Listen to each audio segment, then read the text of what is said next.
The Japanese result is mad as it is.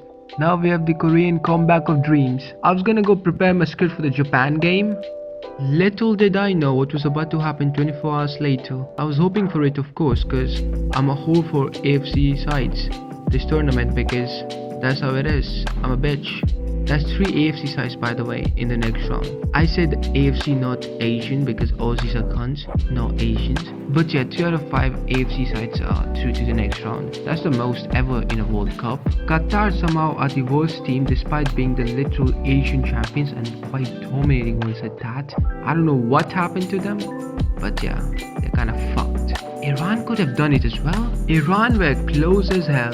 Why the bloody hell not? But the US, it always has to be the motherfucking US, ruining the party. Shout out to Tyler Adams though, and the team in general. Anyway, back to our AFC bros. Let's have a look at how all 3 managed to do the job, do the impossible, do the mental task they had. It was tough. First we had Australia, who needed a draw against Denmark, and those cunts held on until they found out they needed a goal. What do they do then? Get that fucking goal minutes later and end Joaquim Mele's career in the process as well. Mad from Matthew Leckie though. Let's not talk about that. Let's not talk about that. Now we had Japan, who needed a point at the very least, and a 1-0 German win over Costa Rica. They conceded early, I died. Then the beautiful guy that is Ritsu Duan puts life into them and into me. Just like that, Japan were leading a few minutes later. The 2010 World Cup champions were losing to Japan. At one point, Costa Rica were actually leading, Spain on the table. It was bonkers. Muller's pre-game comments didn't quite age well, did they? Let's just say they didn't. The second goal generated some controversy because at first it looked like it had crossed the line, but that was because we hadn't seen the aerial angle yet, and that pretty much cleared it out. It had indeed stayed in somehow. Can we talk about the fact Japan managed to beat Germany and Spain but lost to Costa Rica, the same Costa Rica that got demolished by Spain? That's bonkers. And now to finish it, we have Korea, who had a mammoth of a task of beating Portugal after losing to Ghana earlier. They simply had to beat Portugal, whilst hoping Ghana lose, but not by a lot. Yes, that's what you call close.